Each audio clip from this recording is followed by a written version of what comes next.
Welcome to the midweek message. We're in Proverbs chapter 15, and we're going to be looking at verses 1 through 5, and I am reading from the New Living Translation of the Bible. Proverbs chapter 15 and verse 1, a gentle answer turns away wrath, but harsh words stir up anger. The wise person makes learning a joy. Fools spout only foolishness. The Lord is watching everywhere, keeping his eye on both the evil and the good. Gentle words bring life and health. A deceitful tongue crushes the spirit. Only a fool despises a parent's discipline. Whoever learns from correction is wise. The first verse of Proverbs chapter 15 is rather familiar in the common the populace. A gentle answer turns away wrath, but harsh words stir up anger. For an argument to keep going, for strife to continue, it has to be fed. And often in a conflict, harsh word follows harsh word, and scathing remark follows scathing remark. But the scripture says that a soft answer, that's the King James, a gentle answer here in New Living Translation, turns away wrath. If conflict is ever to cease, someone has to put down the sword. Someone has to holster the revolver. Someone has to be a peacemaker. Because in so doing, that gentleness turns away wrath. Now, as in all of Proverbs, this is a general principle, because it can be that when a person exhibits good qualities in the face of bad, that they're taken advantage of. And that can be true.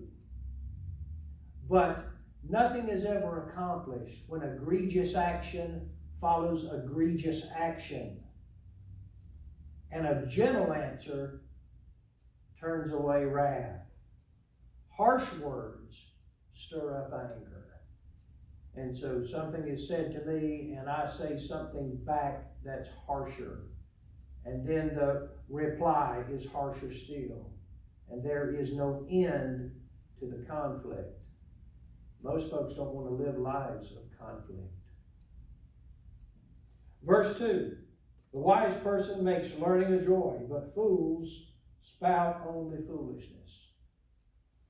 In your life, it would be wise to be a learner. And as you try to increase knowledge, and as you try to gain insight into issues and learn about things,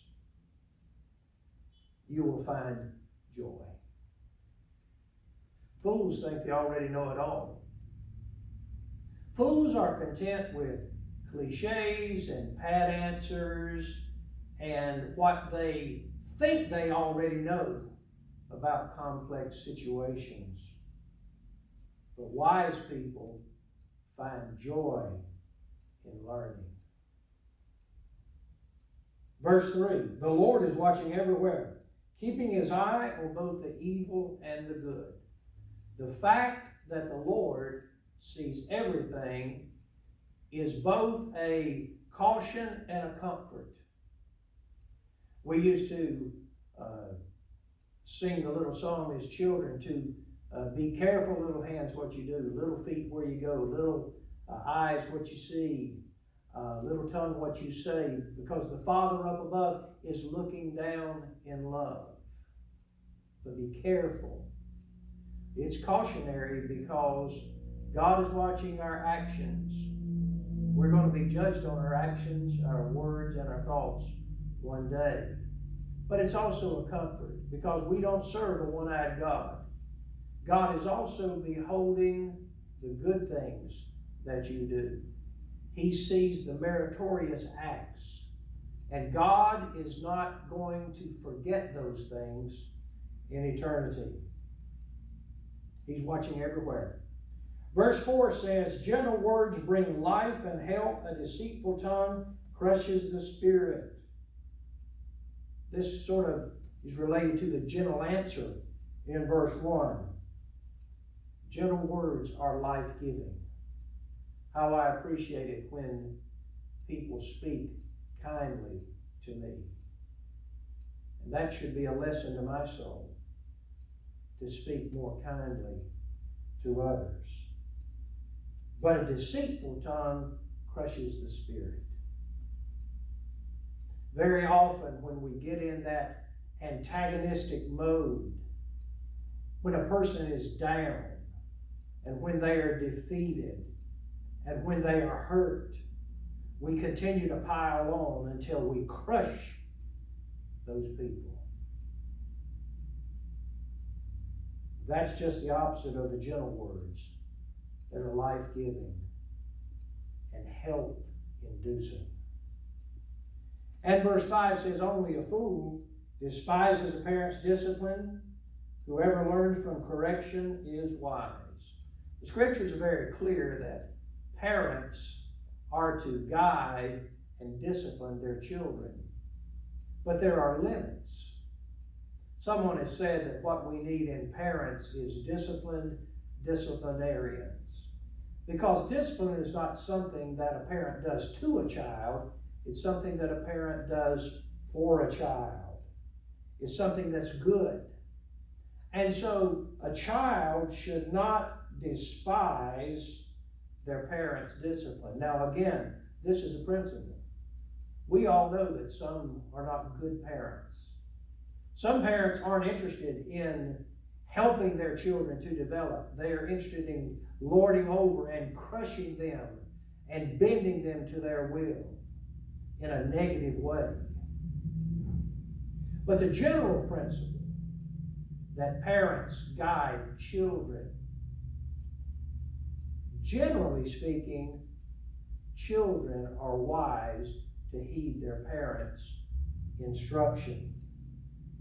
See, we have to see beyond sometimes in the scripture, and especially in the Proverbs, as we've read so many principles. We have to remember that in a particular incident, we not disregard the principle that it's based upon, even though that particular thing may not have been correct. There are a lot of things about the government that I don't like, and yet the Bible still says the government is an instrument for good. And we are accountable to governments under which we live and make our livelihoods. And so the principle is behind the particular. And so all parents are not good, all parents are not wise, all parents do not do well. But children in general should heed their parents' discipline. It's foolish not to. This is connected to the next part of the verse. Whoever learns from correction is wise. Sometimes we take good lessons from correction, and sometimes we take bad lessons. But we learn as we live. We do good deeds, and we accomplish great things, and we learn from them. But we make mistakes. We do bad things, and we learn from them as well. And it's a good principle that you and I learn from correction. Doesn't mean every kind of correction that's given to us that comes our way is correct in itself. It may not be. And yet none of us are correct in everything either. And so we have to learn from correction and be open to correction and be learners in life rather than fools.